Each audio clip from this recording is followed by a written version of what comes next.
Hello, dear Dharma friends.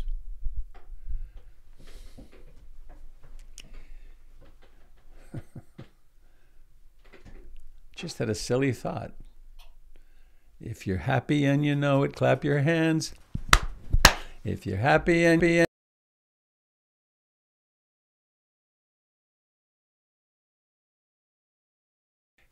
then your smile will really show it. I forget the lines. It's a long time since preschool. Anyway, clap your hands. Hello, the sun is out here, which is really quite remarkable. And the sun is out inside this morning too. That's very nice. What a delight to come here and find us all in the meditation room, in the seat of our awakening.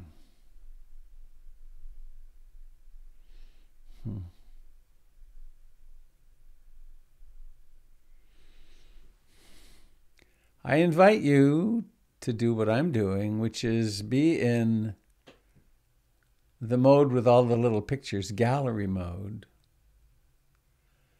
and look around with a thought of blessing and gratitude, wishing happiness and contentment and freedom from identification with all those things that cause us suffering.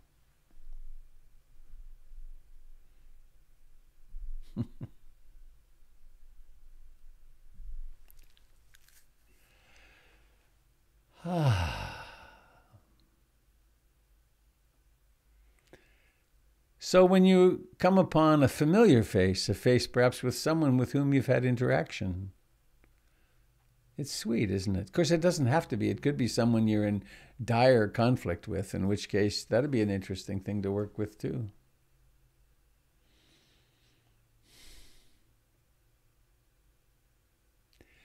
So as I checked, it's the, oh, hang on, is this working?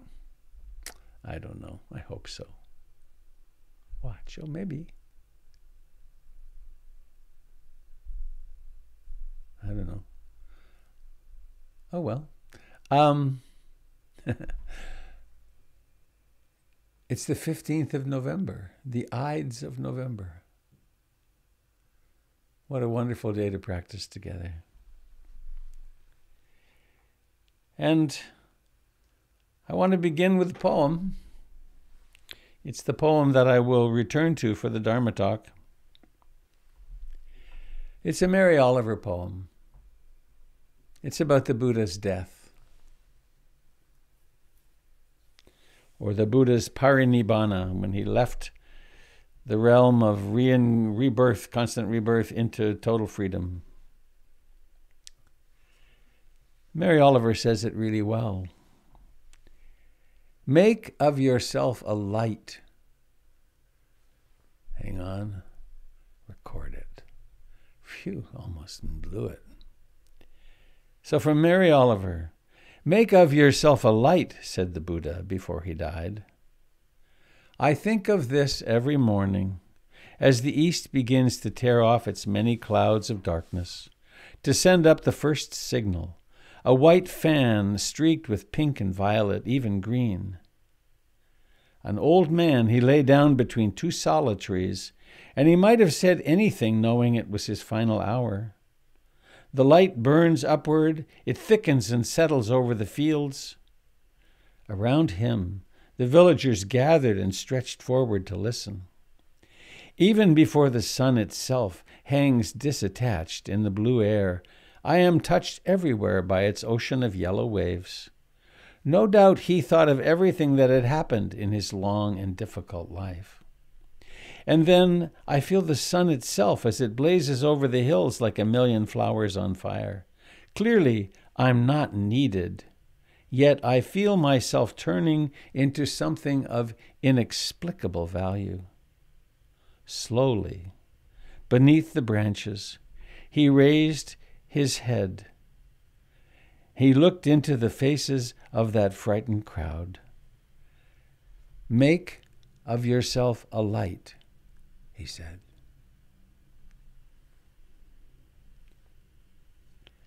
Make of yourself a light, said the Buddha before he died. I think of this every morning as the east begins to tear off its many clouds of darkness, to send up the first signal, a white fan streaked with pink and violet and even green. An old man, he lay down between two sala trees, and he might have said anything, knowing it was his final hour. The light burns upward. It thickens and settles over the fields. Around him, the villagers gathered and stretched forward to listen. Even before the sun itself hangs disattached in the blue air, I am touched everywhere by its ocean of yellow waves. No doubt he thought of everything that had happened in his long and difficult life. And then I feel the sun itself as it blazes over the hills like a million flowers on fire. Clearly I'm not needed, yet I feel myself turning into something of inexplicable value. Slowly, beneath the branches, he raised his head. He looked into the faces of that frightened crowd.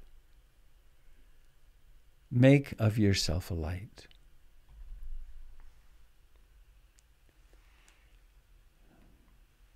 In the Sutra of the death of the Buddha, it's said that he said, take the Dharma as your refuge, take no other refuge. Make of yourself a light. So in honor of the process of making ourselves a light, of waking up in this remarkable lineage of the transmission of the Buddha's teachings, let's take refuge, remind ourselves, what does this mean? It's a cute little song, but it's so much more than that. I take refuge in the Buddha, the one who shows me the way in this life. Namo Buddhaya, Namo Buddhaya, Namo Buddhaya.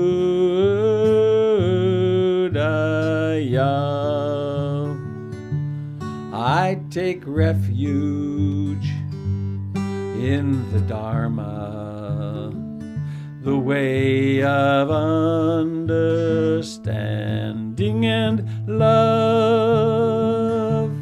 Namo Dharmaya, Namo Dharmaya, Namo Dharmaya.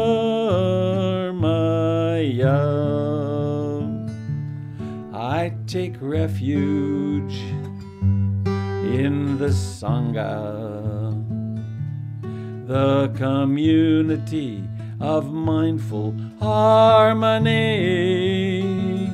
Namo Sangaya, Namo Sangaya, Namo Sangaya.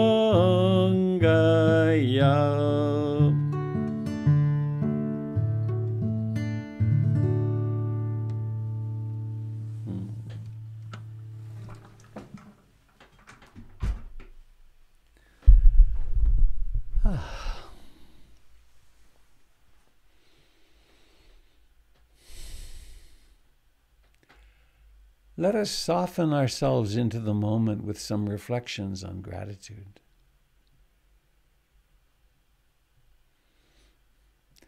I'm in my cozy little house that was created by this group during the summer.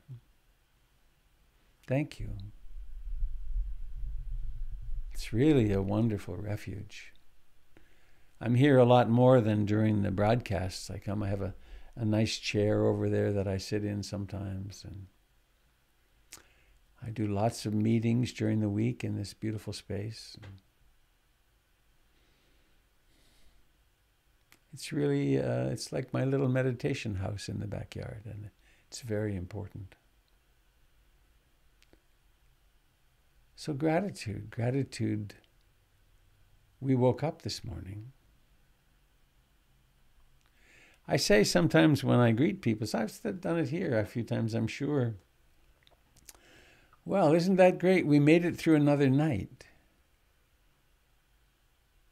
And of course, I know people who left in the middle of the night. I know people whose partners left in the middle of the night. So breathing is happening.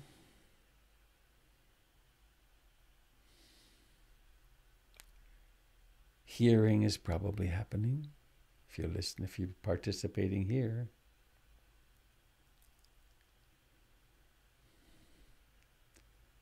So the heart is beating, the lungs are doing their gas exchange work. Most probably, those of us with children can know that our children are about as safe as children are in the world.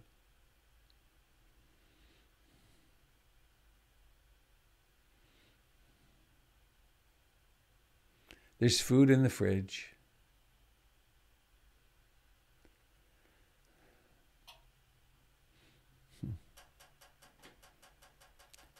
I haven't heard gunshots from my home in, I don't know, maybe a year. Pretty safe right here. And then, most profoundly, we might have gratitude for our teachers, for all those human beings who have held us aloft, who have said, go this way, do this, don't do that. That will lead you to ruin. This might be more helpful. So our teachers, our school teachers, our therapists, our Dharma teachers, our dance teachers,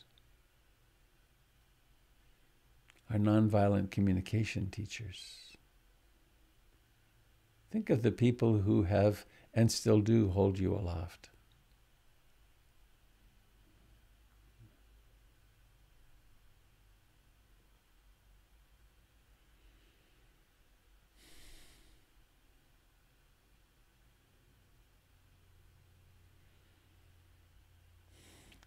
And let's begin with the reminder of our attitude to practice. I aspire to love and accept myself exactly as I find myself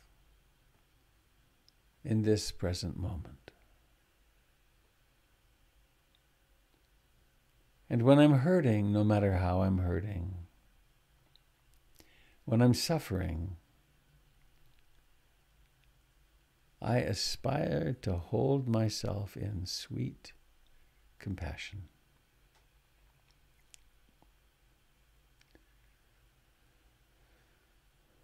The latter of these is very helpful with denial because ever so slowly and beautifully as we meditate more, over time, that which previously was not even knowable percolates to the surface for healing.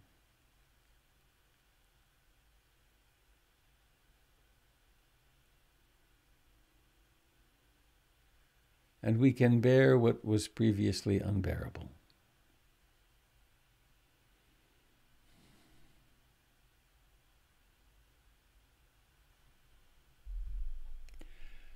And now let us drop into the body.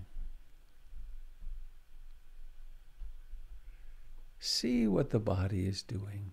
Feel what the body is doing. Notice where it's in contact with the chair, with the floor.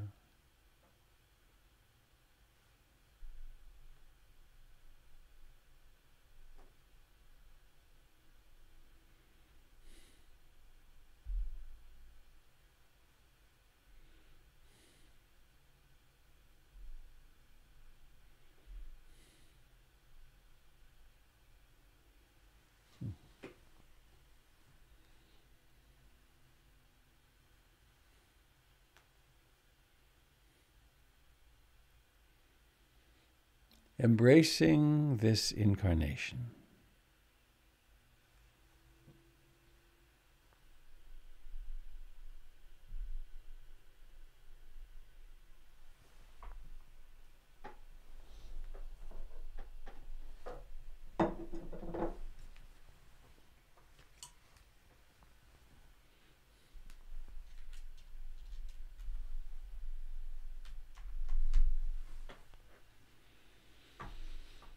Notice the life in the hands.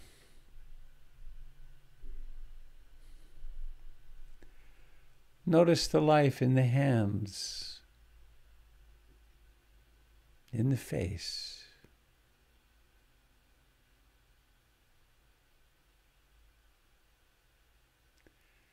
In the breath as it comes and goes.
Embracing each breath as it comes into being.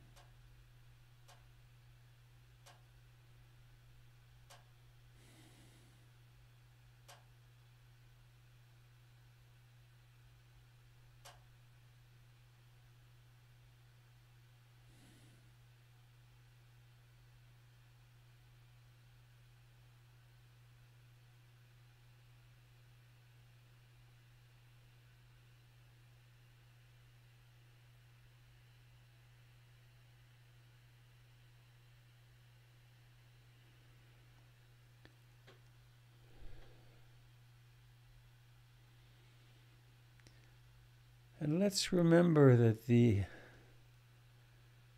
we are attending to the actual sensations of breathing with what the Buddhist psychology calls bare attention. It's uninterpreted. It's not even really the breath, it's the sensations of the body that breathes.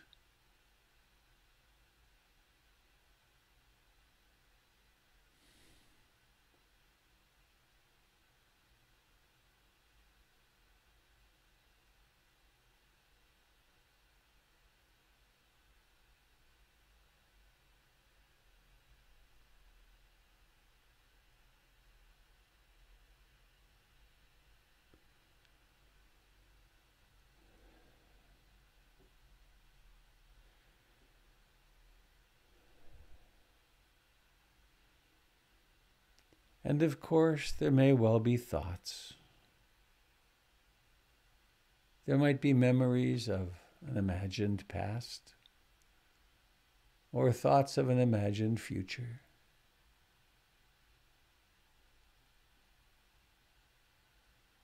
Very seductive trance states.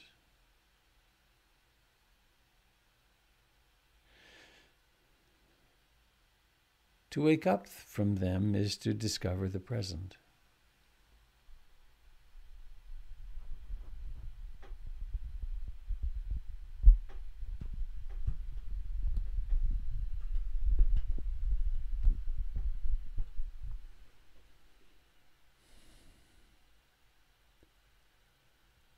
So it is the life right now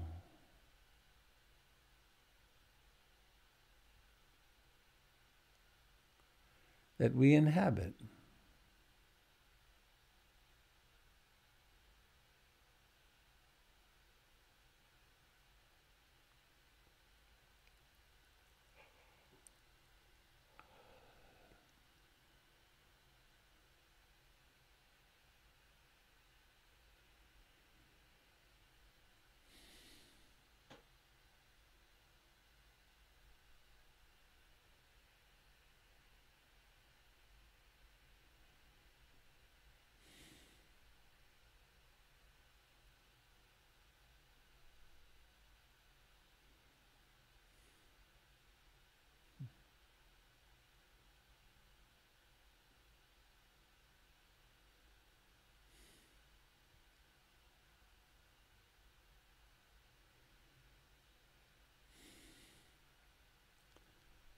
This moment could be colored by desire, by wanting, or by not wanting or disliking,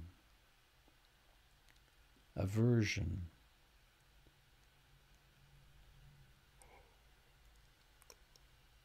Or it could have the flavor of restlessness, agitation, anxiety, worry, or sleepy dullness and sloth and torpor, or doubting, different belief systems confronting one another.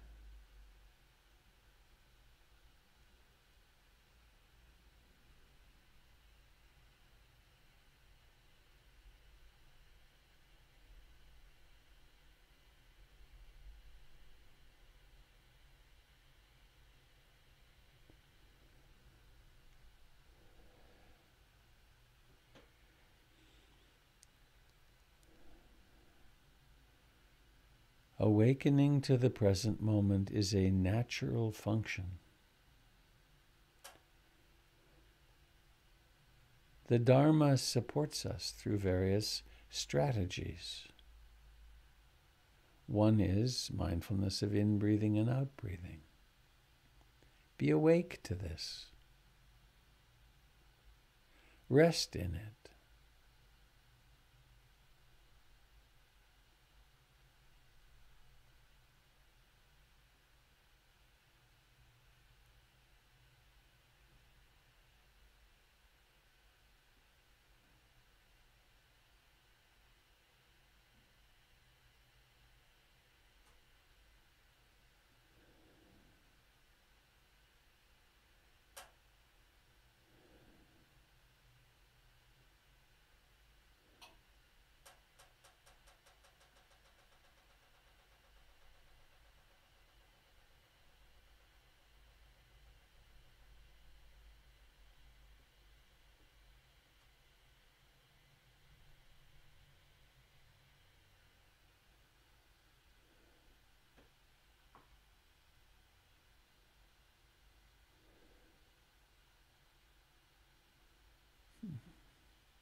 in addition to mindfulness of in-breathing and out-breathing, and being aware of mental states like the 5 hindrances, like emotions. We can also inhabit the vast expanse of life in the body, from the toes and the feet to the legs and the pelvis, and the low back and the back.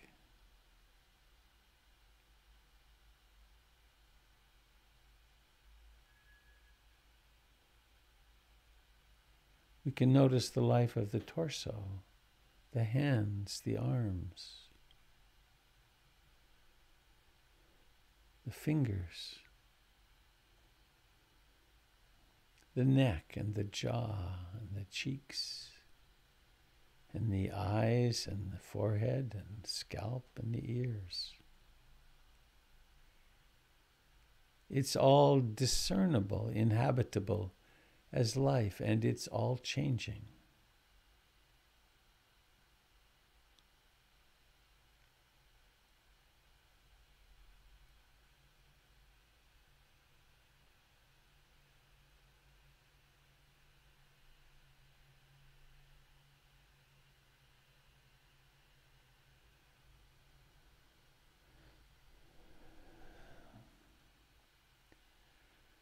There's so much life, and it breathes.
Part of mindfulness is remembering to remember, to be awake.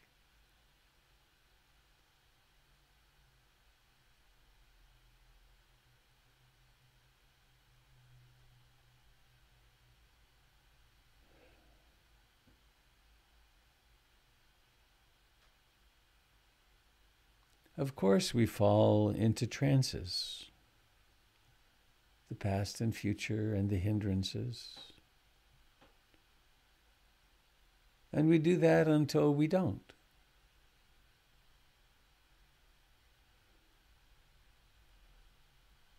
And there's no violence, there's no rushing. It's just awareness of what's here right now.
Perhaps this is one of those moments when life and your practice have brought you to quite a lot of quiet. When awareness stays rather simply, effortlessly on the sensations of breathing,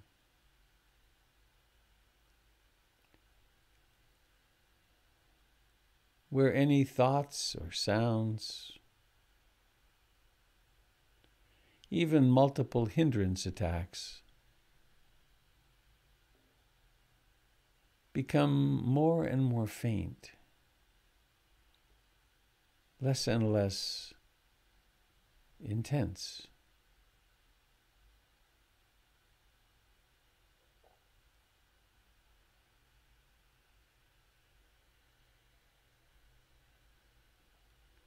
When that's the case, simply abide in the coming and going of the breath and the ease of awareness in which that which arises is noticed quite automatically.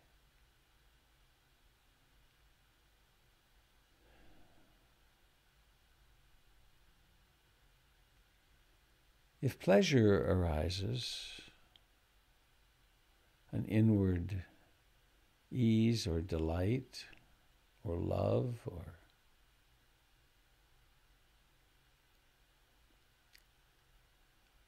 simply embrace that. What a blessing.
If this is one of those moments when the hindrances are in full blossom,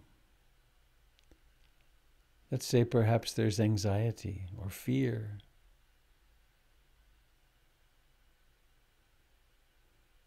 or sadness or depression or hopelessness, or if there's pain in the body,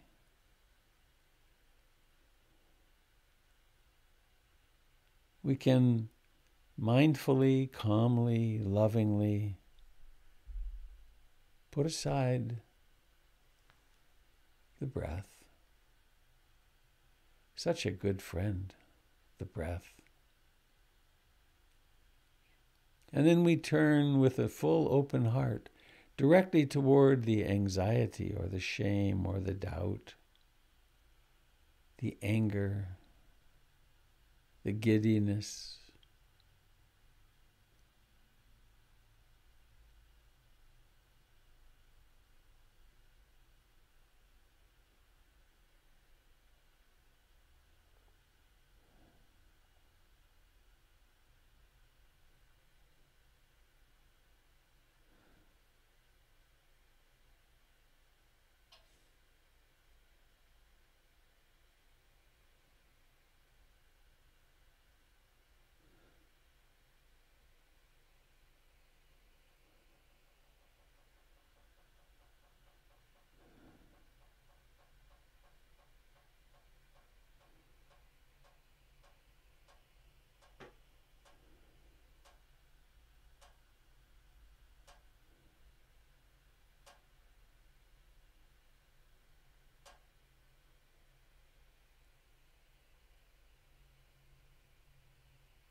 We are always beginning again,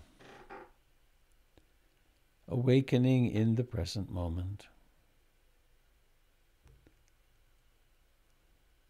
developing with great patience the habit, the faculty of being here.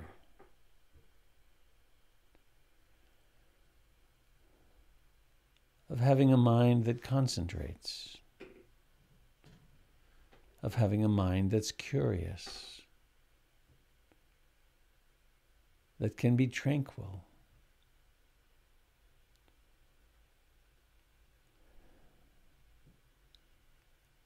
that can with equanimity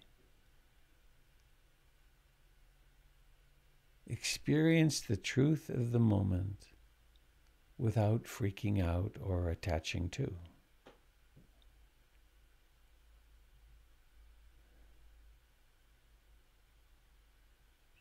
And this is the doorway to happiness, to contentment.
Connecting now to or awakening with the longing in yourself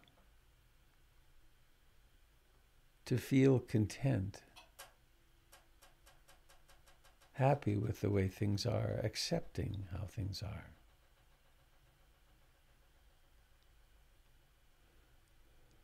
You know that it's there.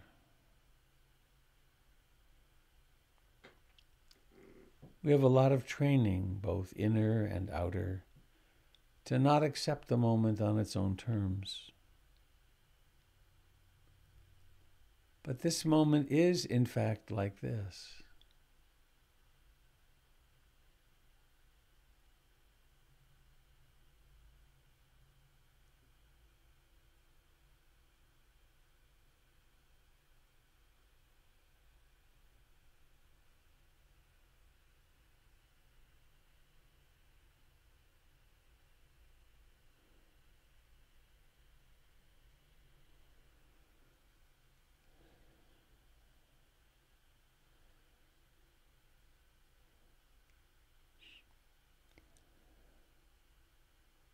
And in your own words, your own visualization, acknowledge, I long to be happy. I long to be content. I long to be loved and loving. I long for support when I'm really hurting. I long to be seen and valued.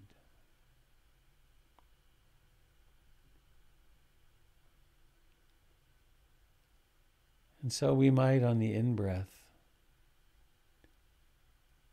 take up the great mantra, I love you, with your name at the end.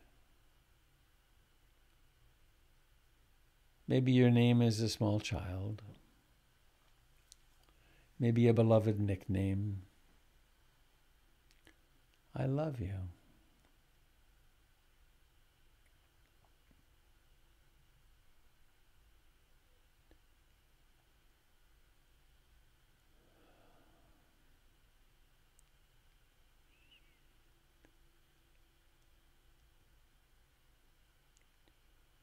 And this can seem like sometimes kind of a rote even a silliness. But it's not about the words. It's about the attitude.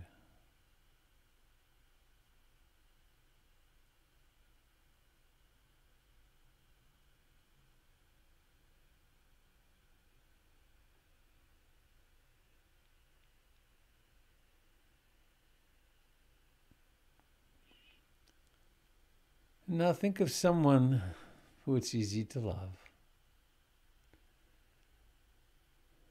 Could be someone who's alive now, or maybe not.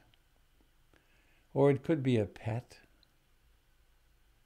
Some moment, some relatedness where you know you really would like to wish this person well, and you know they long for that. Wish them well. Maybe the I love you words are not right for this moment. Maybe it's simply, may this person, use their name, be really content and happy. May the painful circumstances they are in be somehow understood and seen as tools for awakening rather than tragedies.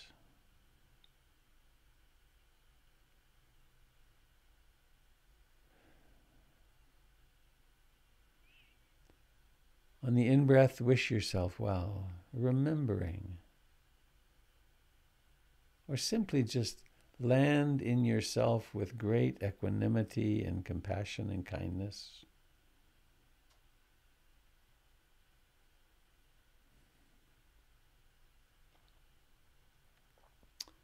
On the out-breath, wishing them well.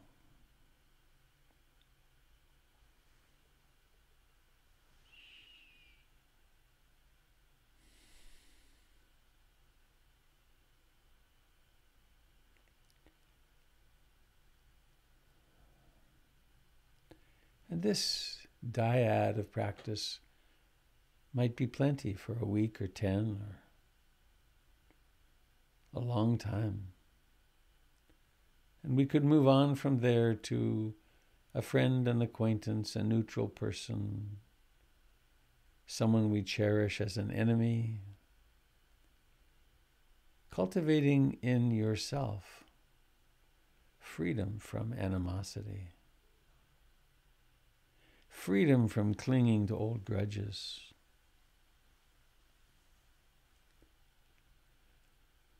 Creating for yourself the power, the capacity of living happily in the present moment, with less and less baggage.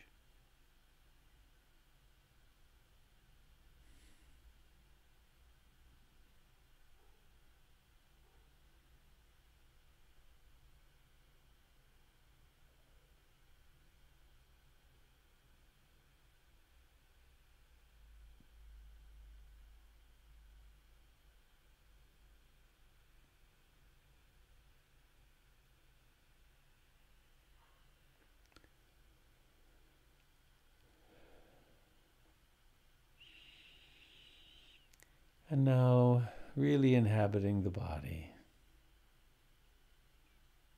What a remarkable thing to be able to direct awareness. How do you do it? I haven't the least idea myself. It just happens. An intention arises and suddenly there's the life of the toes. There's the life of the hands. There's the thought process wishing yourself, myself well. There's the life of the face.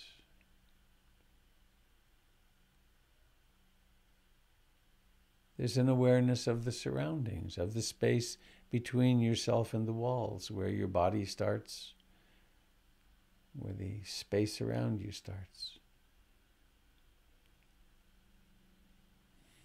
And so now,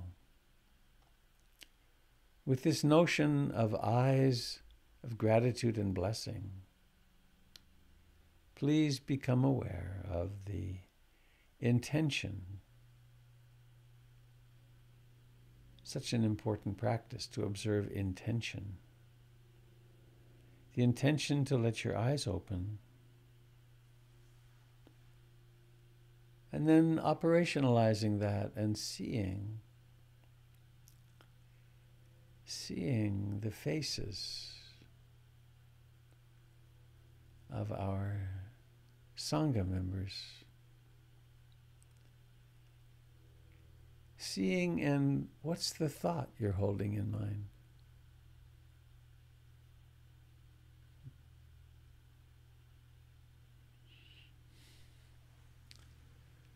There is a tremendous gift that we have and responsibility to be attentive to what our minds are doing, because with them we create our world. Not that we create material objects magically, but we create our attitude toward everyone in our lives.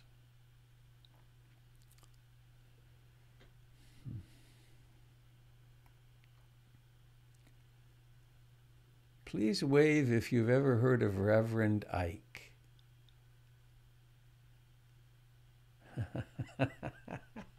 Remember, he was a trip. He was an African American, I think. I only heard his voice. Preacher, who was really quite interesting. But the one thing I remember from him was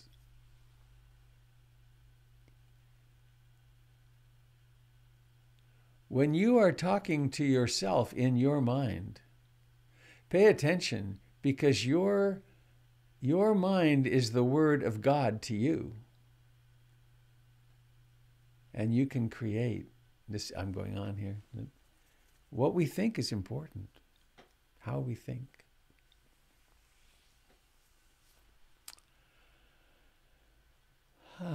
So how lovely to see you here.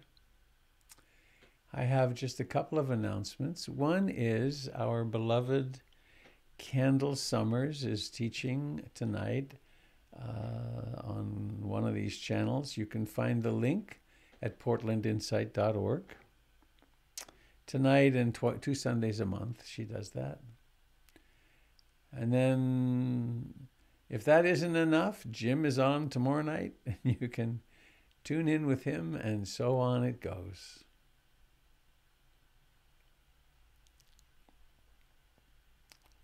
And a mention of the practice of generosity. Give yourself time. It's really an edge for me, and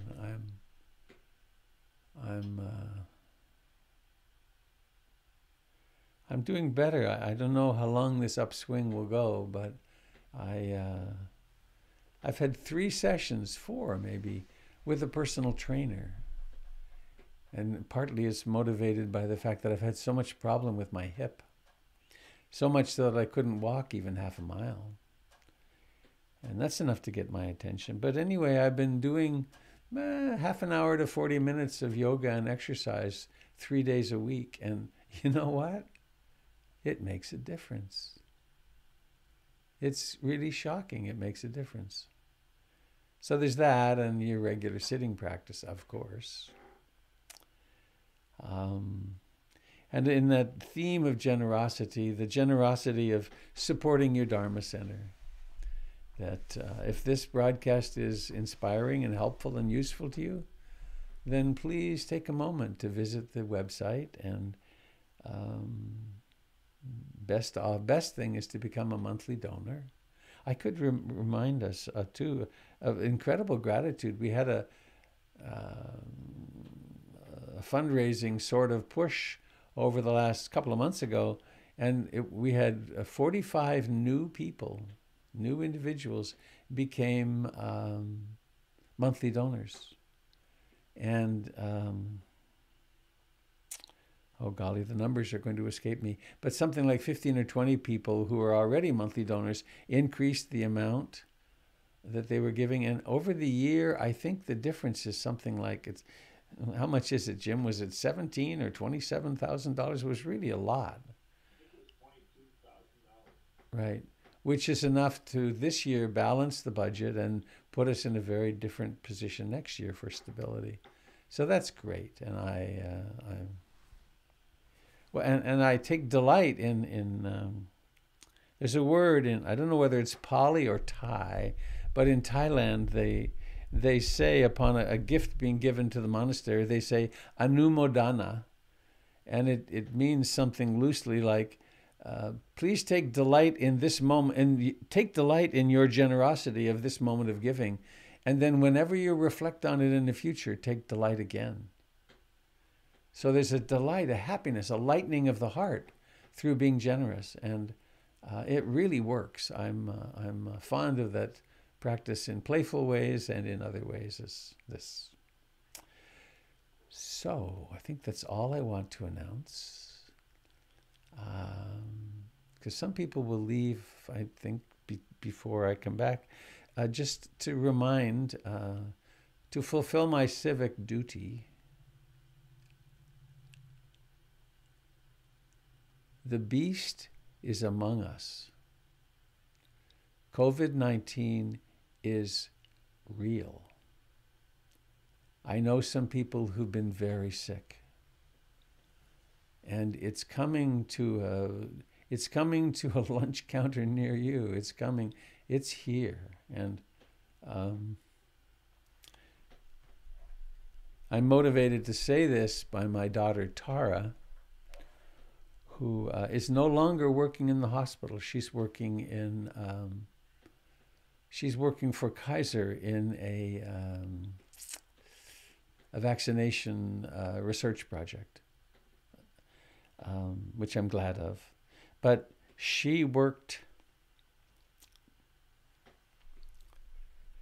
in New York during the crisis, and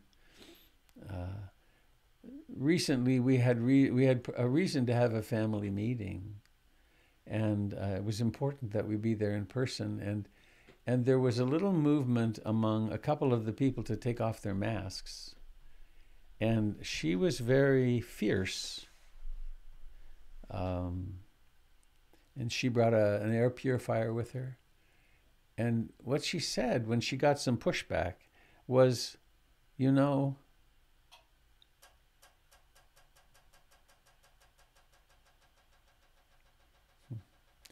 she said, I've held people's hands while they died of this, and I don't want to see that of my parents or step-parents.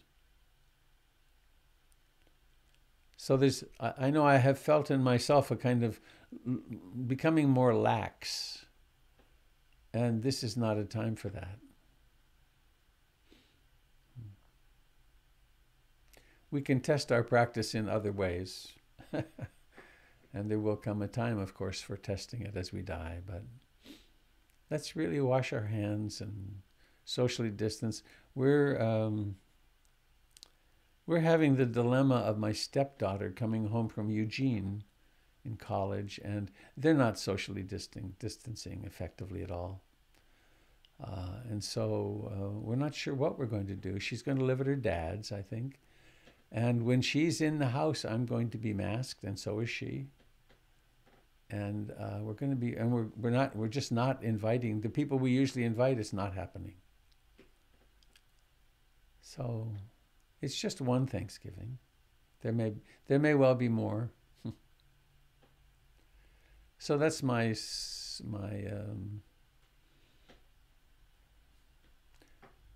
socially responsible message. So Jim, would you please lead in some movement? All right. And if anybody's here for the first time, I'll be back to do a Dharma sharing, a talk, and whenever Jim's finished. If you wish, let's stand up and move a little bit, bringing our awareness into how we stand, how we move across the room. Spotlighting you, Jim. All right.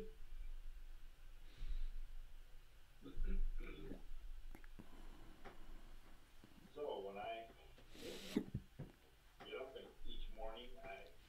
So, dear friends on Facebook and YouTube, from one side to another and just if you would like to participate in the movement with tension Jim, I invite you to to the other. tune into Zoom, Wake up and you can find the link for that and joints to get still. on portlandinsight.org. Sometimes I tap. Sometimes I turn and really And you can listen. force into. This is a bony structure up here. This cage around my lungs. And there's all sorts of connections between the spine, the ribs, the nervous system, the heart, circulatory system. So it's time to wake up. And then pause. Bringing attention to the sensations in the bottoms of the feet. Sinking and rising. I feel the joints moving in my ankles, in my knees. There's a little bit of readjustment in my hips as I sink and come up. I try to keep the tailbone pointing down and the hips tilted a little bit so that my tailbone is driving towards the floor, and I just rise back up. And so there's a lot of sensation in the hips, in the pelvic region. Those little tiny sensations are waking up the body, waking up the nervous system, telling the balance system how things are going. And again, just turning, easing the weight over one foot. The sensations are really clear. Then over on the other side, the sensations are really clear. And there's this rhythmic tidal wave back and forth, tidal wave of sensation.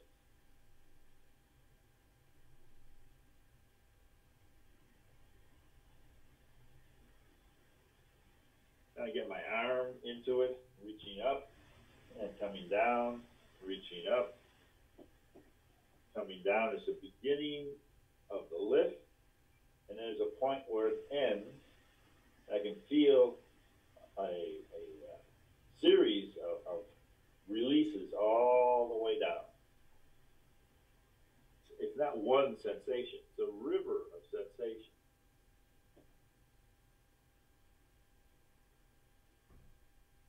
Reaching up towards the corner, releasing, and then feeling the weight move into the other leg.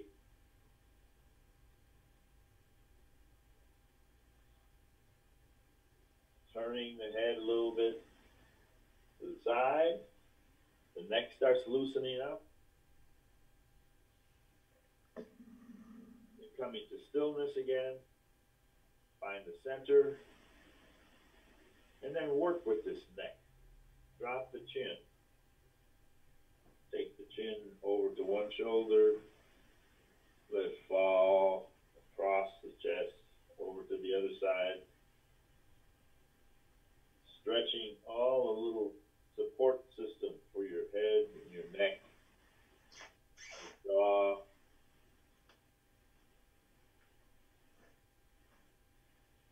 And just lifting the chin and slowly letting it rest on the chest. Lifting again. All those little joints gathering together into a wave of sensation.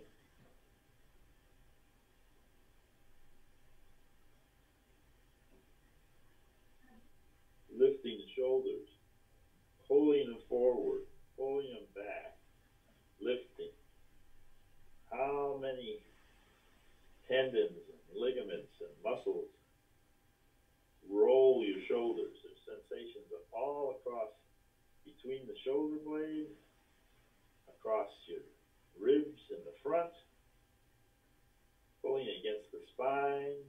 squeezing the sternum, pulling away from the sternum, all sorts of simple sensations that tell us we're alive.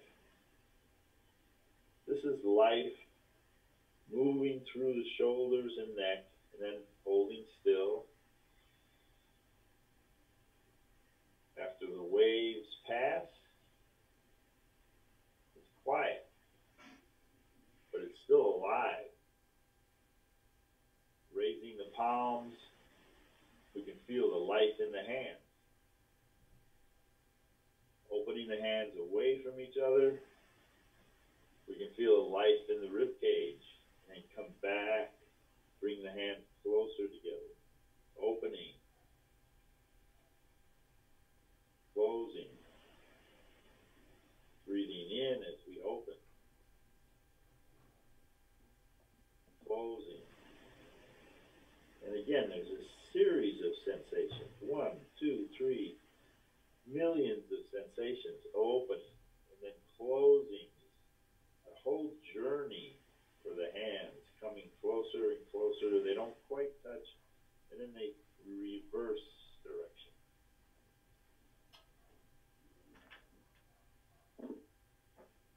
Noticing beginning and ending. They open up and it ends. And there's a pause, a little tiny pause before we come back in. And there's a tiny pause before we go out again. But there's this whole journey between the beginning and the end. Beginning and the end.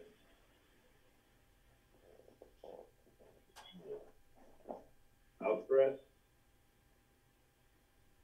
and the in breath.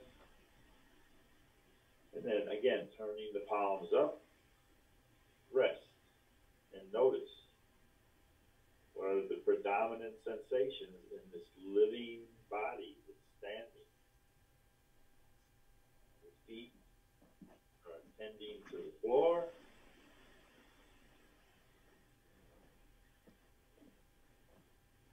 Ankles, the shins, the knees. There's life in all these joints. There's little tiny movements. Readjusting. The balance is a little dance of impermanence.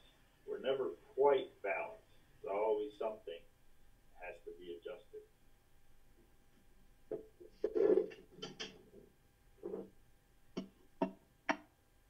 Taking one hand and reaching out, just reach forward and just let that hand relax. And then reach forward, let it reach out and then release. Again, there's sensations on one side of the body that tell us that we're reaching, and there's sensations of resting on the other side of the body. Then we reverse it. Reach while the other side rests. But there's sensations on both sides. There's movement, tiny movement in all the joints. Reaching and resting.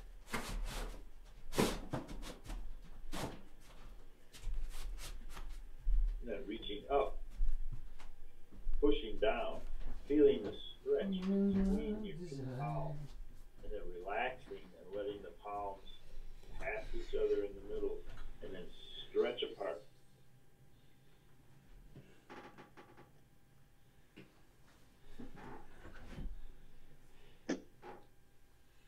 Aware of each change. Okay. Nothing stays the same.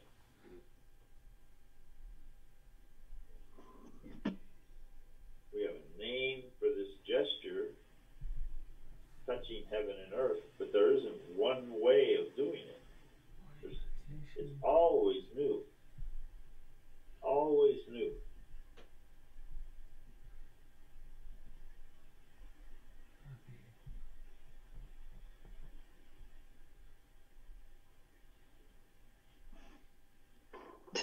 Resting again, just noticing the breath.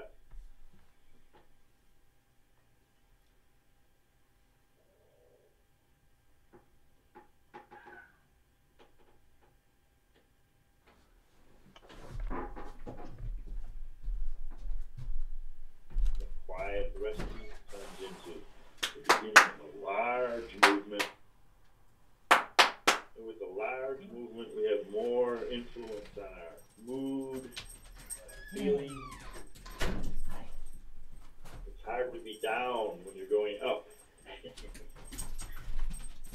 hard to be downhearted when you're opening your chest. The whole cage is expansion. And then release and relief. And a long exhale tells the nervous system we're safe. We're in a resting place. It's not a conflictual environment. We create an environment of quiet by reaching up and coming down and then going into stillness. Feel the quiet.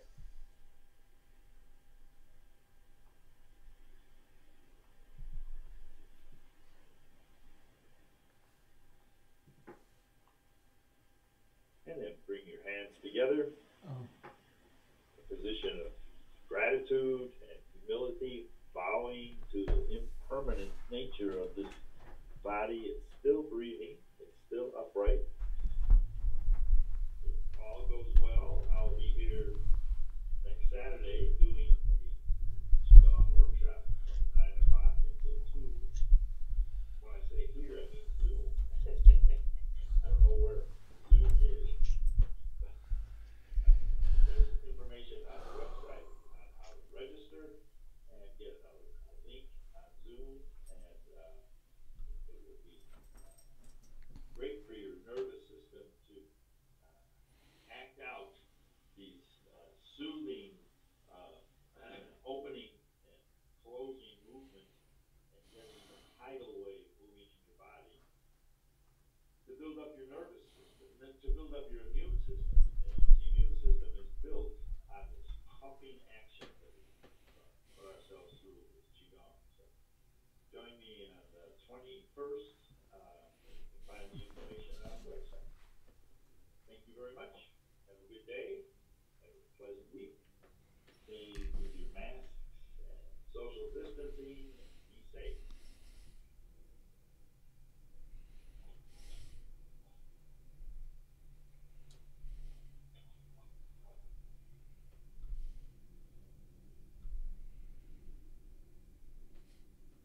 Thank you, Jim.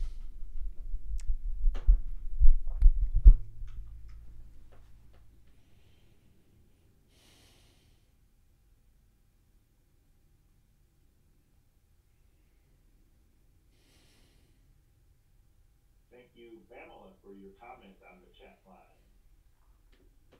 reinforcing Robert's message. Yes, even a mild case can be difficult to recover from.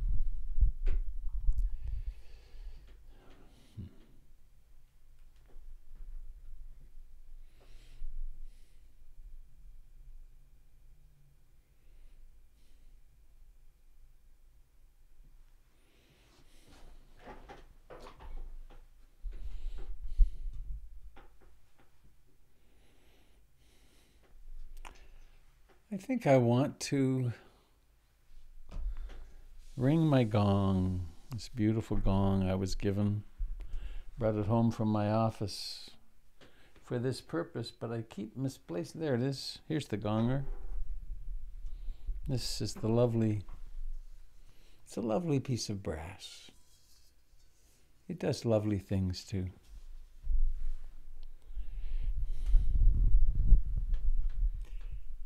So I invite us to just listen to it and stay with it as a hearing object.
I heard a story from a friend who teaches in the schools, teaches mindfulness to children, that a teacher of mindfulness in the schools was with some small kids, second grade, first grade, and she used a gong in that way. And after she did it, she asked the kids what they experienced. And one of the little kids said, "I listened, and then I disappeared."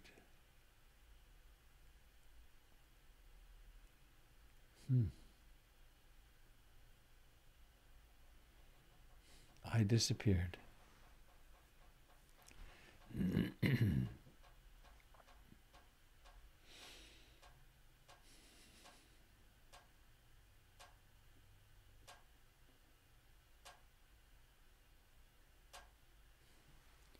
I want to go back to the Mary Oliver poem.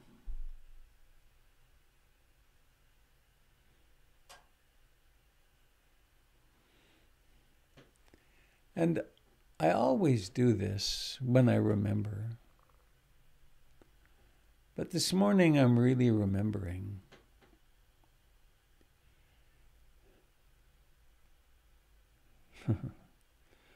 I intend to stay as conscious as I can while I read this poem, and also when I speak afterwards. And a thought just arose of the first time, I don't know, 35 years ago, maybe more. The first time I ever taught a weekend retreat was at Brighton Bush Hot Springs, a residential retreat. And I called Ruth, and I was quite anxious. And would I have enough to say, and could I do it? And it was fairly large, 35 or 40 people, quite intimidating at that point. And her advice was very simple. "Darling, stay in touch with your sitting bones, and everything will be fine." And she commonly taught us, and she'd have us sit on a wood bench, or where there's those two prominences on the bottom of the pelvis, and you can feel quite distinct pressure there. And she taught, stay present with that, stay present in the body, but stay present with your sitting bones, and everything will be okay. And it was better than okay. It was a wonderful weekend. So, with that in mind,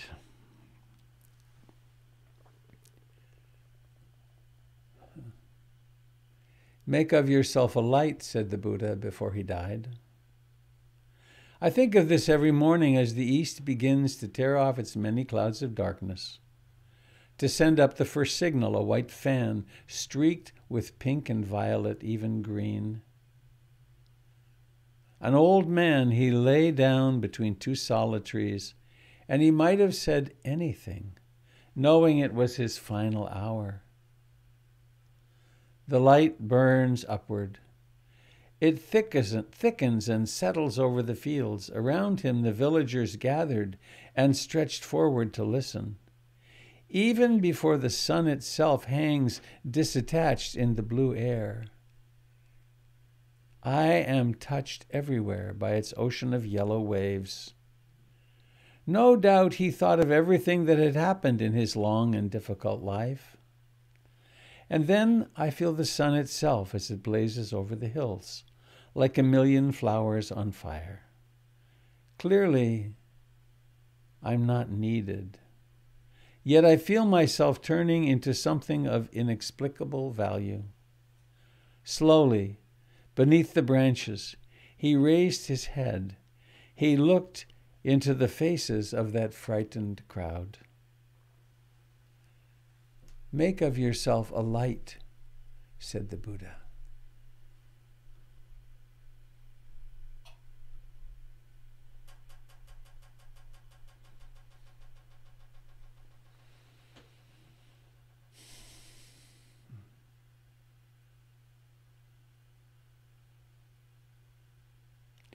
Take the Dharma as your refuge. Take no other refuge.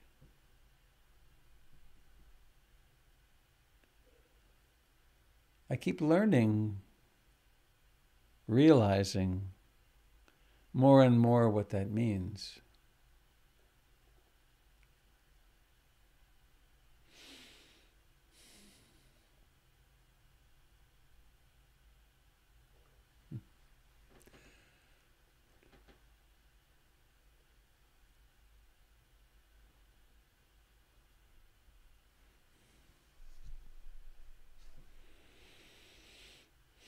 I want to speak about the political realm for a moment.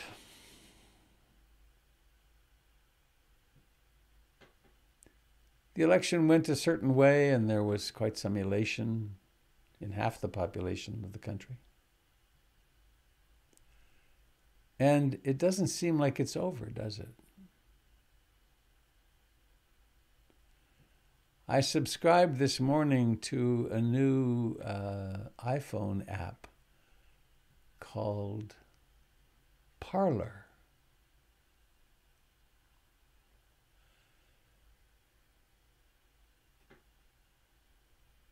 One out of 7 of Donald Trump's followers have now switched to Parler. And it's really quite remarkable to look, because there is a whole world of information, of beliefs, of fervent clinging to. For instance, the election was rigged and so on. But it's not a small thing. It's a major movement. And it's not going to go away. There will be political turmoil for the rest of our lives. Can I take refuge in a particular political party or it going some particular way? I don't think so. If that's where I am getting my sense of happiness, my sense of well-being, I'm in for constant uproar.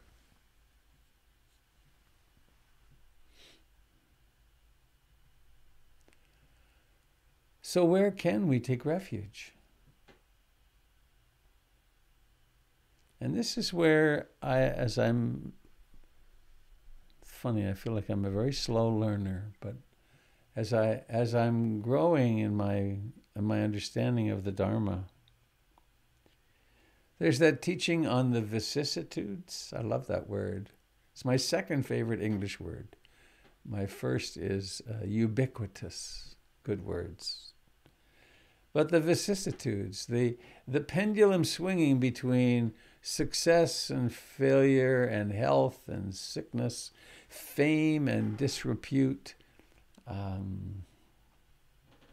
having and not having, and so on. Isn't it true that life is like that?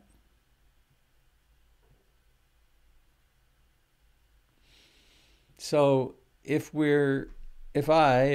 are dependent upon stability in our friends, in our parents, our children, our state of health, our financial circumstances, we're on the bucking bronco. Back when we bought the center, 2004,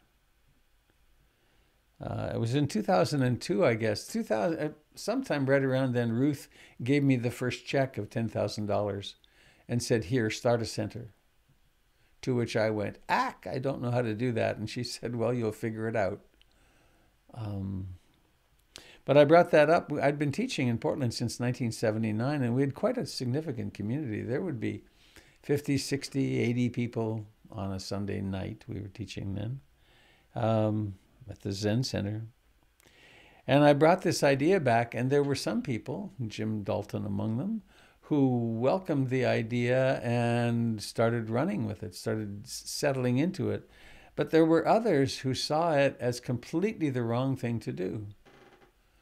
And some of the responses were quite personal. There was quite emotional and personal attacks, which were to be expected, and it's normal for that process, for that to happen, but it wasn't what I anticipated.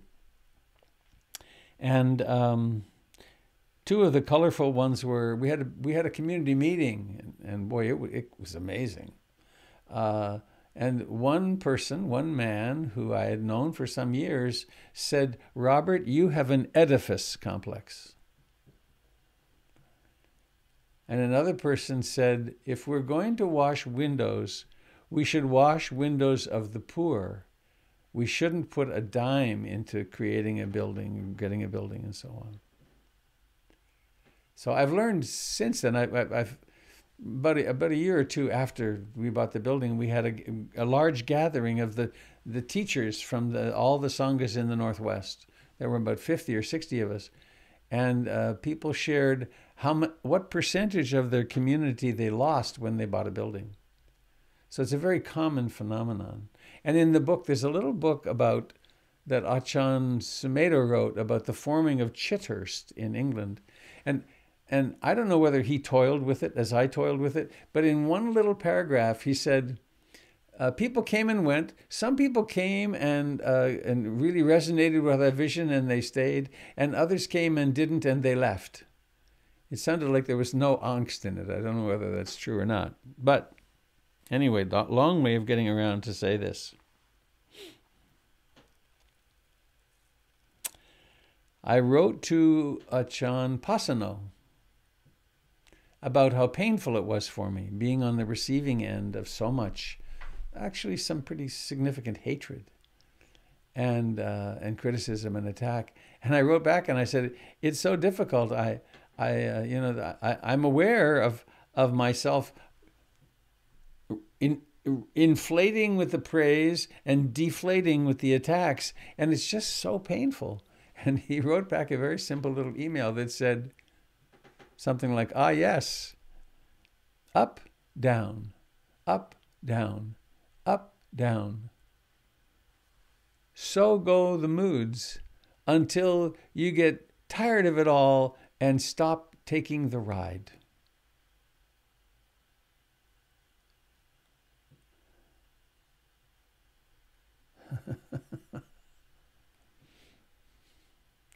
So we take a lot of rides, don't we? My health is good, I feel terrible. My health is good, I feel good. It should be like this. It gets bad, I feel bad. Oh no, it's another toothache. Or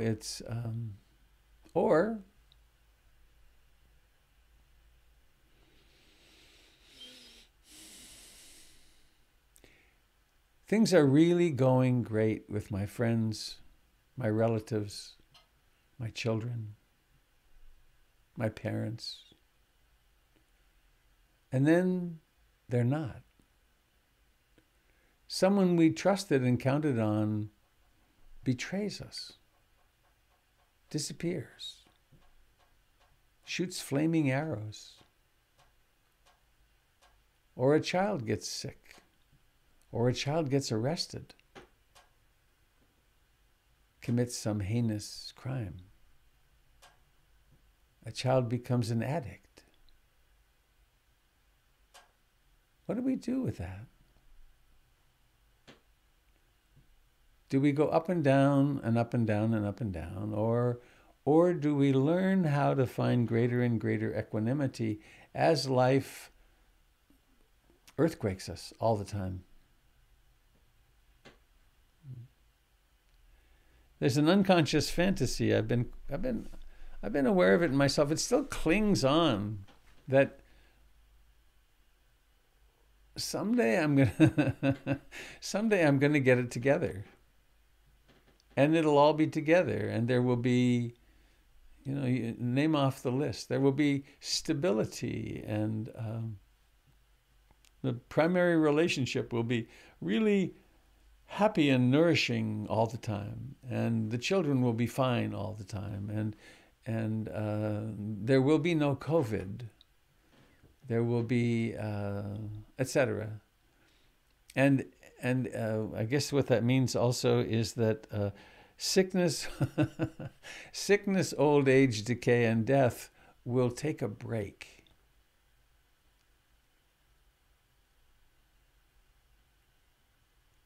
I mean, do you have any of that sense of when I get this together, everything's going to be okay? Raise your hand if you can relate to that, please. Yeah. So you should just try harder, right? Work more. Who knows? Develop more skills. So, I was up early this morning. Quite wonderful. It's so, some of you know I've spoken of it a few times. About a year ago, I diagnosed myself with having sleep problems, and I went to get a sleep test on it. I had moderate to severe sleep apnea, which was really affecting me. And so now I breathe. I'm like Darth Vader at night. I have my breathing thing, and it's so incredible to sleep well.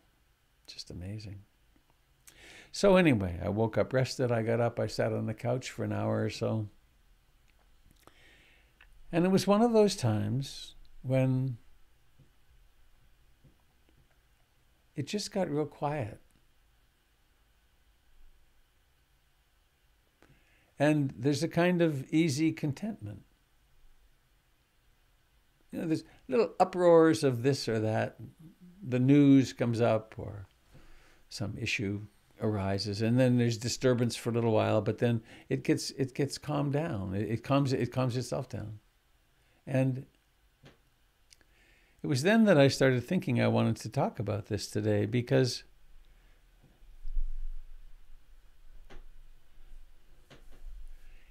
if we don't have that ability, if we don't grant ourselves that and develop that over time, then we're no doubt going to suffer a great deal. You know, most of us start with not even really knowing the mind is wandering.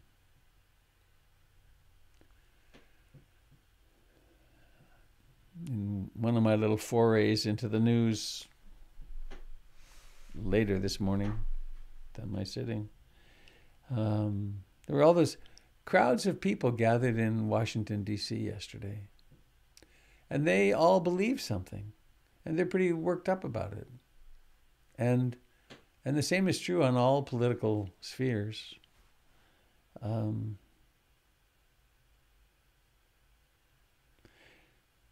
we can get a certain delight out of being worked up and on a side. But is that where happiness lies? Is that where I want to live? It certainly isn't where I want to live. In fact, just speaking, this reminds me back an election cycle or two ago, when Bernie Sanders took off. His first big meeting was in Seattle, and then they came to Portland, and I went, and I've not gone to such things before, and I really liked his politics. What I didn't like is the people who got up to warm up the crowd were all about anger. It was getting the crowd angry at the other side, and I really didn't like it. It just didn't feel good to me. So,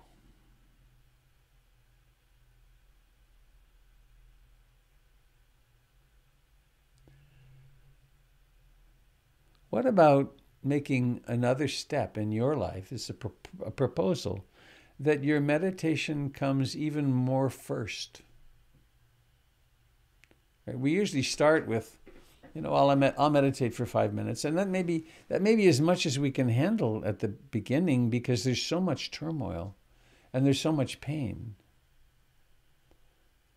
Maybe our moral and ethical behavior is so out of whack that when we come to stop, it's overwhelming. I remember when I did my first meditation retreat in India back in 1971, I had been stoned all day, every day for several months. In Chandigarh, India, my girlfriend told me she wasn't going to marry me and live happily ever after. We would continue our trip together, but then when we came home, she would depart. And this hit my codependent needs desperately. And pulling away from the Afghan border into Pakistan, an Afghani border guy handed me a chunk of hashish about this big. And this was in a different time in India, and everything was legal. You could get anything you wanted. Go to the drugstore and buy anything. But I was so freaked out, I stayed stoned. And then I went on and I was desperate. I went on a meditation retreat, my first retreat. I was going through pretty substantial marijuana withdrawal. And it was hard. It was really hard. Not that I could tell what was what, but it was on that retreat that the third or fourth night that there came a moment when the mind stopped, the neurotic mind stopped, and I'd only known that stopping at high speed on skis or kicking my way up a glacier, an ice field or something, where I was focused enough that the mind would calm down. So when we first come to meditation, we have the mess that we've been bringing along with us to work with. But then we have the incredible tools of the Dharma, of how to work with emotions, how to work with the 5 hindrances, how to know ultimately when it makes sense, when there's some therapy work to do, when we know we need someone to hold our hand a bit while we face some trauma or look at some ways our thinking has really been disordered. So the Dharma provides us a way to find some peace, and to find peace in the middle of the cacophonous world. I wish I'd thought to look for it. We have a couple of representations at PIMC of a Buddha image. It's kind of bright electric colors. The Buddha sitting in the middle of Times Square in bliss. That the world is going on, but there he, she, they are sitting and unruffled.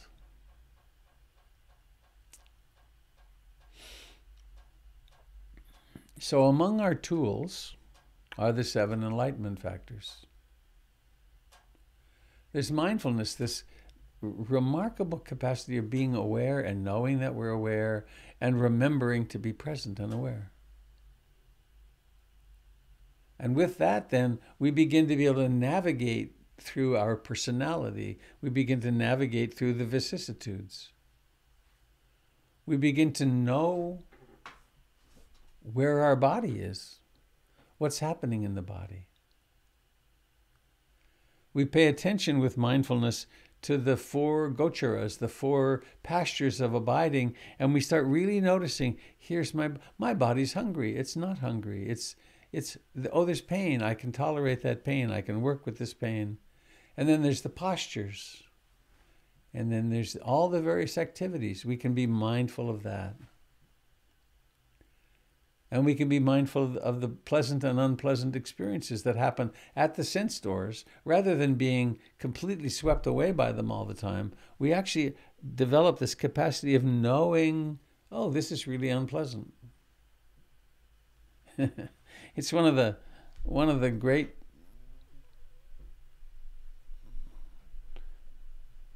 it's kind of a great achievement for me and my couple with Jennifer, that when one of us is grumpy, we tend to announce it to the other, which is, and I'm really grateful for it when she says she does it a little more thoroughly. She says, I'm really grumpy this morning, and it's not about you.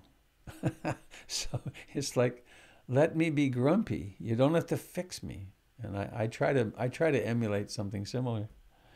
So when we can learn to observe the moods as moods and not personalize them so much. And then there's all of the stories we bring to us out of our families of origin and out of our conditioning. I'm like this, the world is like that, I'm a victim, I'm a this, I'm a that. All of that can become objects of our awareness, so we don't have to buy into it so much. And we can also learn how to be mindful of the sense doors, of seeing, hearing, smelling, tasting, touching, of the 7 enlightenment factors, the hindrances. And we can, with this capacity of noticing them, we can also discover that they're not me or mine. They're just phenomena. And now enter, along with this mindfulness has come, and we're developing concentration. And concentration has the ability to take an object, use the great distractor as my object. It can take an object and then stay there. And when it stays there, there isn't room for anything else to happen. There can be moment-to-moment concentration with objects. There can also be concentration with an object, and then, for instance, the breath. And when awareness is with the breath and there's bare attention, there isn't worry. There isn't tomorrow, there isn't yesterday. There's just this. And that comes with a profound potential for being really at ease. Because in the present moment, right here, there's nothing to worry about. There's just now. And so concentration is something we work at developing in order to be happy, in order to taste our food, in order to when we listen to music, to actually hear, to be present in the music. And then with mindfulness and concentration, when something erupts, we can turn toward it and really dive into it and recognize what it is and embrace it. And perhaps work through the emotions that come with it, but then also realize ultimately that it's not personal, it's not me or mine.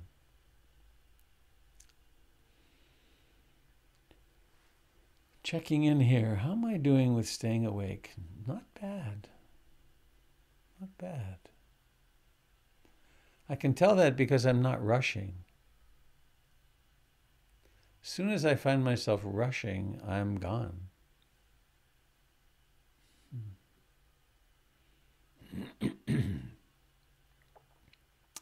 So,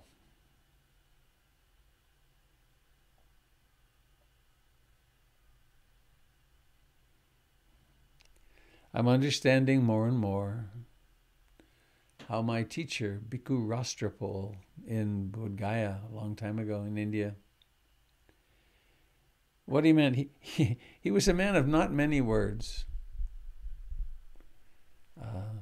But he said several times, and I think it was a reference to my codependency. I don't know if it was or not, but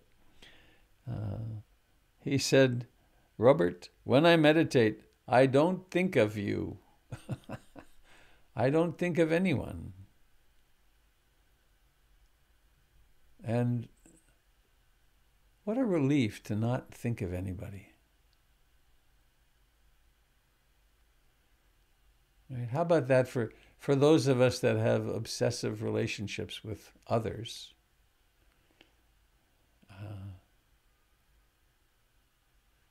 I worked in drug and alcohol treatment for several years, and I learned many very sophisticated definitions of codependency and addiction and so on.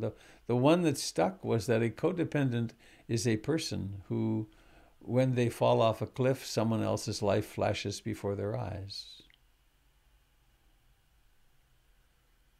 And so in our meditation, we can be thinking, well, what does he, she, they, what about them, and what about, as opposed to, Robert, when I meditate, I don't think of you.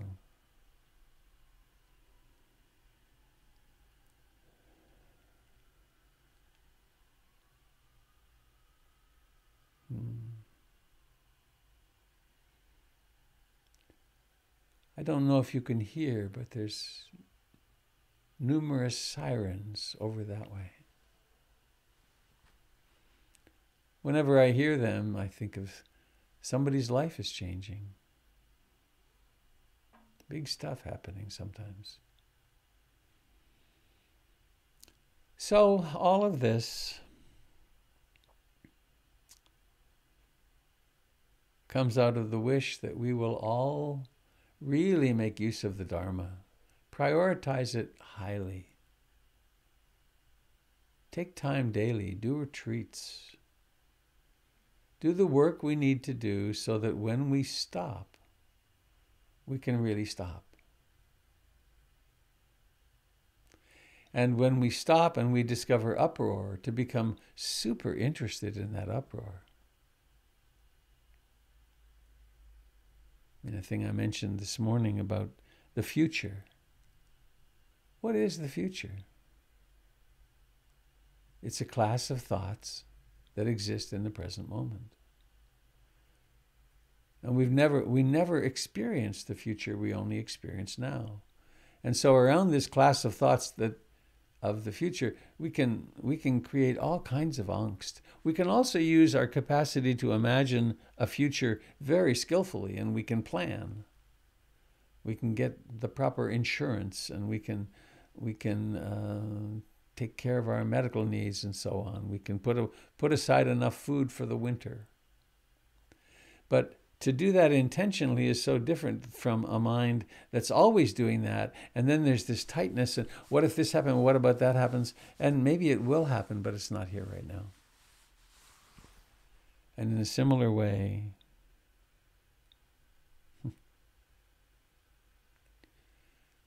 what's the past? What are these stories we tell ourselves about the past and then subscribe to?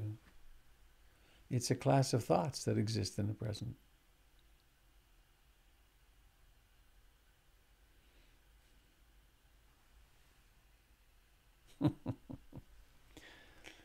I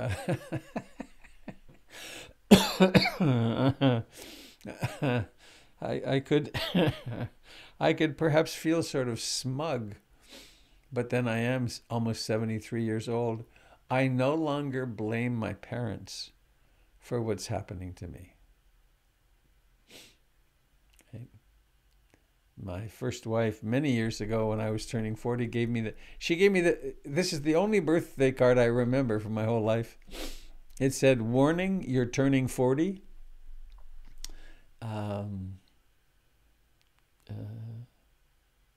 Essentially, the punchline was, and you can no longer blame your parents." And that came to me. I'd been in therapy for years, and I had some, there was some stuff to work through. But there was also a time when it was like, all right, I've opened up that can of worms and felt my way deeply into it. And some of the conditioning that came out of that family of origin persists. But whose problem is it? Mine. And I'm the person who has to live with it and transform it and turn it into love and compassion.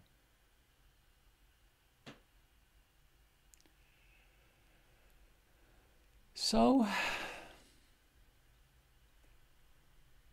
I think that's what I wanted to say, or what wanted to be said. And we have a few more minutes, and I invite, if anyone would like to share or comment or question, to press the appropriate button, and you'll be here. Hey, Robert. Hi, it's Tim. Hello, Tim. Hey, did I hear you clearly a few minutes ago saying something like Buddhism is the only way? Because I think it's the first time. If so, it's the first time I think that I've heard that said as a kind of an attitude towards Buddhism. It kind of triggered me a little bit growing up in a Christian family where the whole thing is, hey, this is the only way and everybody else is wrong. So could you maybe clarify if you said that and what I would be astonished if I said that, and I wonder how you heard that. Okay, good. I'm glad you didn't say it. I'm glad. I don't know if anybody else heard anything that sounded like that, but yeah, you did say rest in the Dharma and only the Dharma. Oh, I see. I get it. Aha. Dharma comes in many flavors. There are Catholic mystics and Muslim mystics, and there are people who awaken in all traditions. And ultimately, they're doing something, or they're not. Ultimately, they stop doing anything, and they remember their true great nature. They remember who they really are. But the Buddha wasn't the only person who figured it out. He did happen to leave. He did happen to figure out in a way which was rather efficient for other people to have the same experience he had.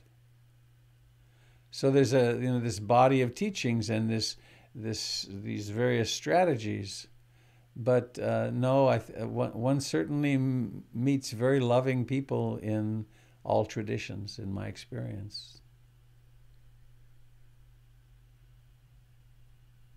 Oh, are you speaking? No, you're muted. Good.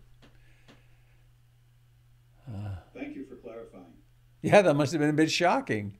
Right. Well, I'm letting the cat out of the bag. The only way is the Theravadan Buddhist way, and I have it, and nobody else does. Yuck. Now, that'd be an interesting thing to take out of context. You could do a great soundbite out of that.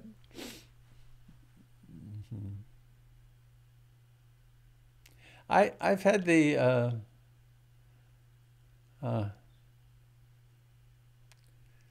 my experience of the world and world religions has been, I have, for the most part, been treated so lovingly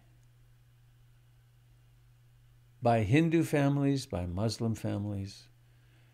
I spent 18 days with my daughter Tara in Turkey a few years ago, and I have never been treated any better. I mean,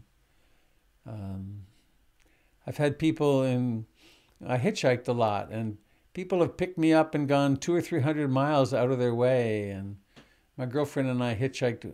I walked across a country once. I walked across Liechtenstein. No one would pick us up. We got back into Switzerland where we were living, and some guy drove about, I don't know, 100 miles out of his way, took us into the train station and insisted on buying our train tickets up to the village where we lived. I mean, that's happened. It happened in New Zealand. It's happened all over the planet for me. Because kindness is our natural function. Well, since I'm still highlighted, you can turn me off, Robert, but since I'm still highlighted, I'll share a story of my girlfriend and I hitchhiking to Prague from Vienna in 1969. And this guy spent hours helping us find a hotel to stay in during our journey. And it was one of those things where how travel opens your eyes. We said, why are you being so nice to us? And we, of course, thought the U.S. should get the heck out of Vietnam and start minding our own business. He says, I'm being nice to you because I want you guys as Americans to know how much we wish you had intervened when the Russians invaded us. And it's like, wow, my world became bigger as a result of that experience. Right. So anyway, okay, so please stop spotlighting me. There you go. Well, I got to get back at you for thinking I'd become a religious bigot. Fair enough. There was a very powerful play in Ashland 2 or 3 years ago, Jen and I saw, which was about a Vietnamese family, and they were South Vietnamese, and they were so grateful to America for the intervention, the failed intervention. But it was a very interesting play. And when Jen and I had our honeymoon in Vietnam, we were in the South, and everyone we ran into was so appreciative of us as Americans because we tried to help. There's so many perspectives on things. Yeah. Because of course, I was, in college. I wasn't around, and I was in college in Canada, but I still took credit. So anything else on this taking refuge in the Buddha, Dharma, and Sangha, and finding a refuge in ourselves in the midst of the vicissitudes?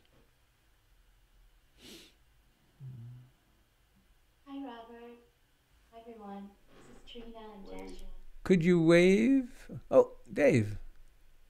David. No, it wasn't you? Oh, no, okay. Who was it? It was a girl. It was a woman's voice. Somehow I'm not seeing. Are you on page 2? Maybe. Wave. Oh, there you are. Hi. Yes, you were on page 2. Hang on. There you go. Hello. It's so interesting to hear Tim bring that up about where we could get triggered,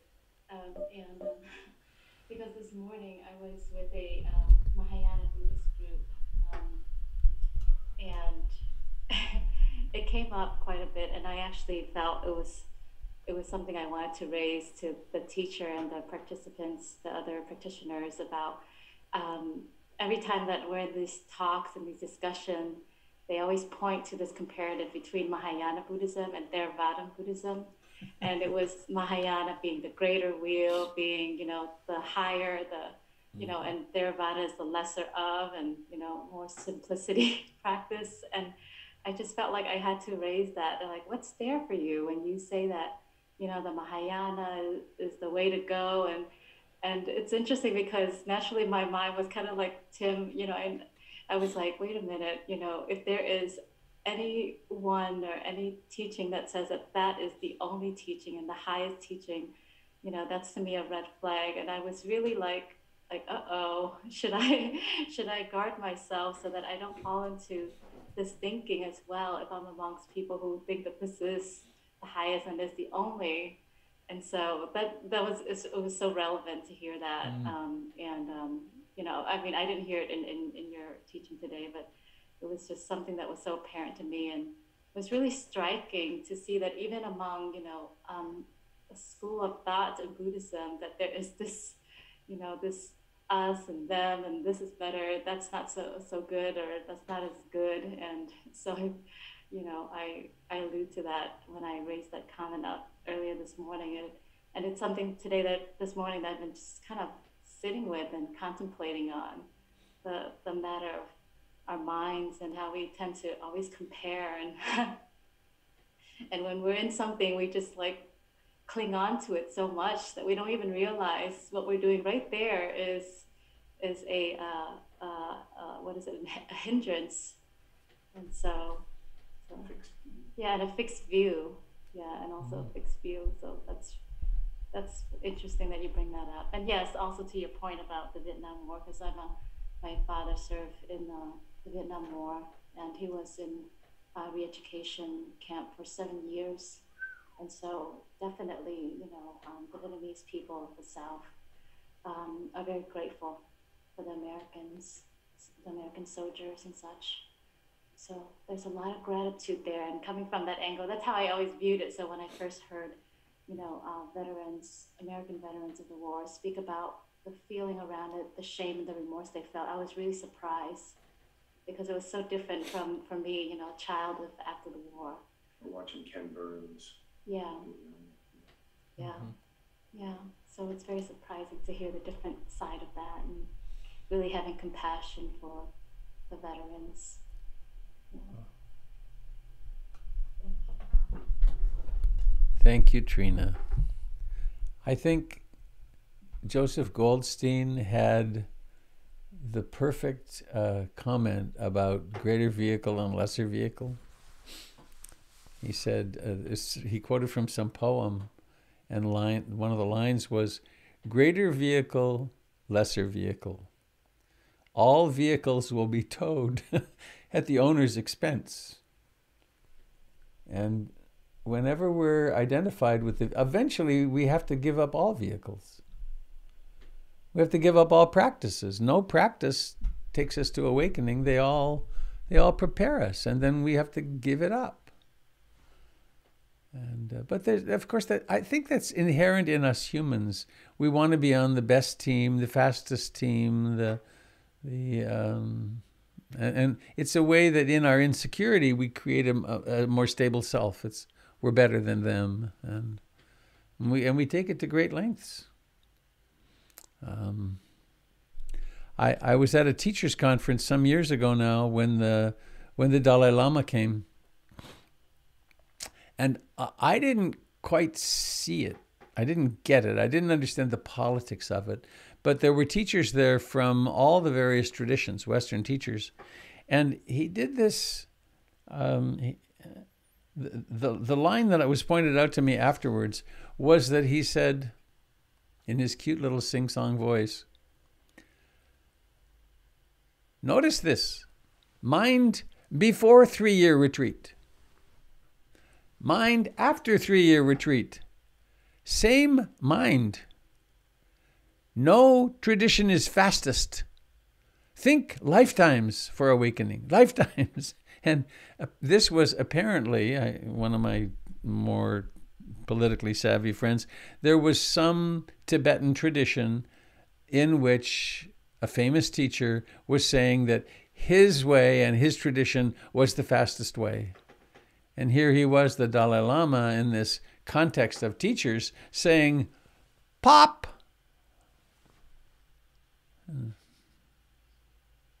So, yeah, I mean, I've grown a lot. When I first ran into Theravadan Buddhism, I of course knew it was the best and the only and so on. And then as I've matured, I've realized, oh, it's potent.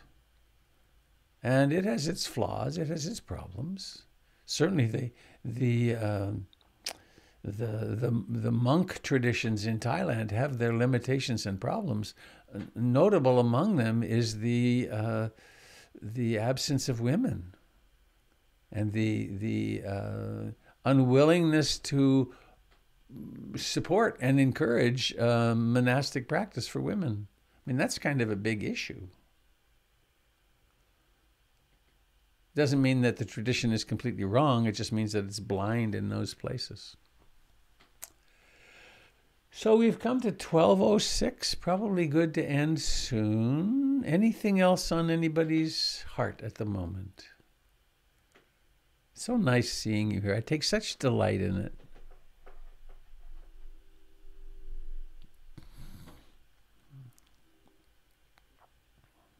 Hey, Robert.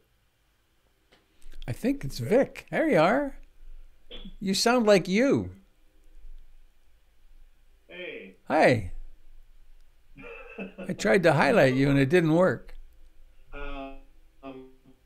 So just wanted to. There we go.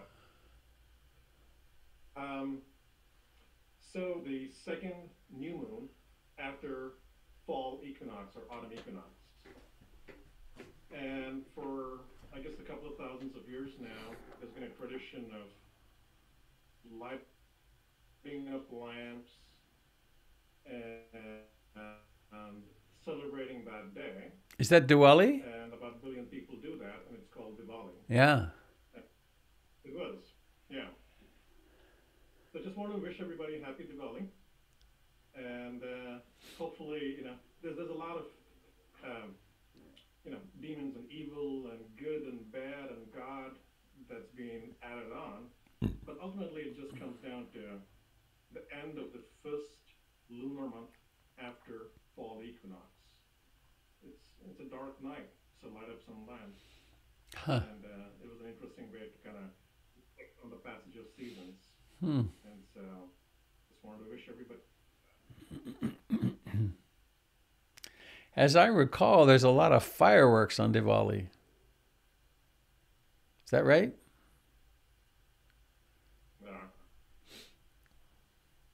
Yeah. It was pretty wild being in India at that time. Yeah. Thanks, Vic. Anybody else before we go? Hi, it's Michelina. Michelina, hello. I just want to thank you for the discussion. I thank everybody who participated in the discussion about letting the Dharma be really, really big. Because one of the things that happens to me, I think it's from living in the culture that we do, is it gets really small sometimes in my mind, and it gets really persnickety and right and wrong and tight, and to let it like breathe and hold so much. Thank you for re-inflating that tightness. So I think Wonderful. I have a question of you. What is that above you? Is that, it looks like little charms or something. Oh, it's the periodic table. yeah, it's back from my days when I was obsessed with chemistry. Huh. And is it printed? Yeah, it's printed, and every element has either an image of an example of the element or a picture of the person who discovered it. Like here's Right. Mercury, or the person it's named after. Isn't it cool? I love it. It's kind of like a mandala, but in a grid form instead of a circle form. Right. I'm going to show off for a moment. Are you ready? Hey. Harry hates licking Betty's baseball cleats. Not only Fred needs Navy money. All simple people should clean airplanes. Potassium, calcium. Bravo. I don't think I could do that. Harry hates... I made this up one night when my memory was good in high school, and it stuck. Harry hates... So it's hydrogen, helium, licking lithium, beryllium, boron, and so on. Yeah. Yeah, I didn't even learn the song that the Animaniacs sang in the cartoon. There's those creatures that go hydrogen, helium, and yada yada yada yada. I can't even do that. I mean, what an amazing thing the discovery of that was and is. It's the building blocks of our universe. It's so cool. There's a lot of like cool sacred mathematics in there too, I think. Yep. I never could figure out what a mole was, though. A mole of gas. That was beyond me. All right, folks. Anybody sitting with something intently wishing to be said, let's have it. And otherwise, let's sing out of here. The day awaits us.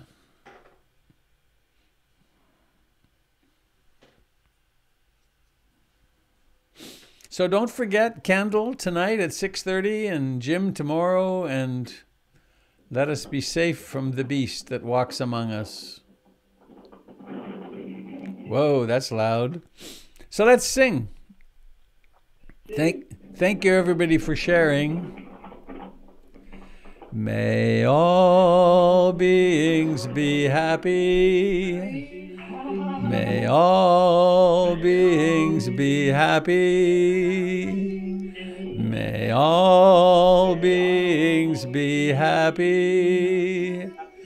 Sadhu, sadhu, sadhu.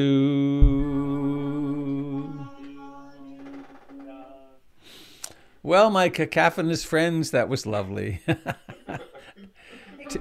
Till soon. See you tomorrow morning, perhaps. Bye-bye. Bye, everyone. Bye. Be well, do well. Bye, Melba.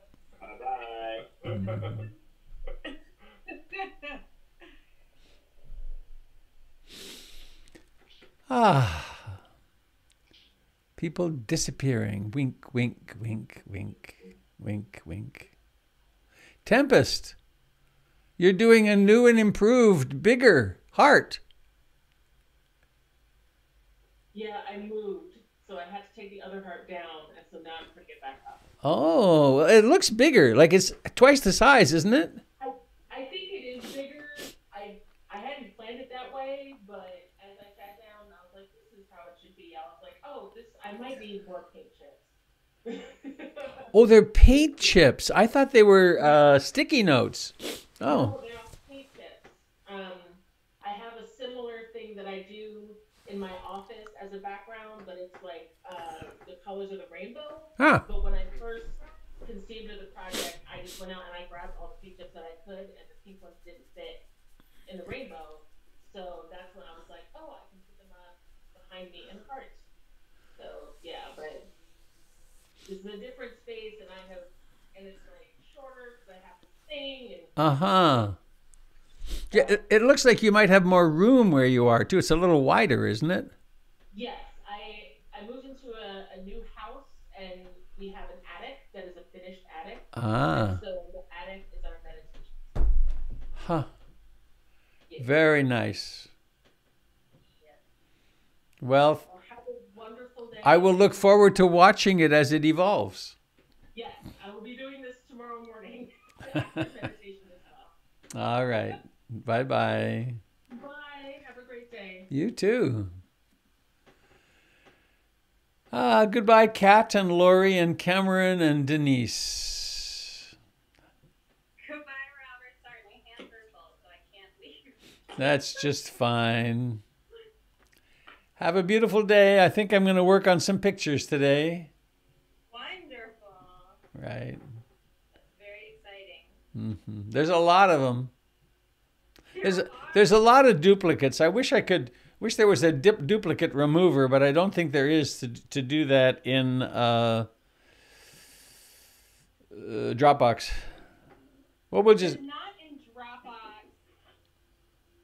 I think there is in Lightroom, and there probably also is in Apple Photos.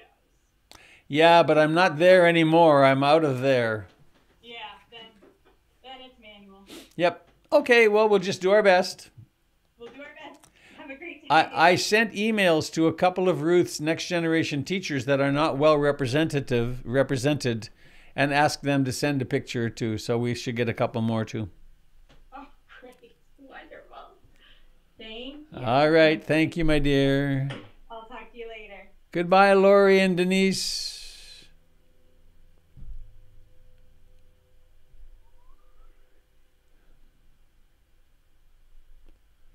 Goodbye, friends on Facebook and YouTube. Looks to me like that broadcast worked okay. Take care.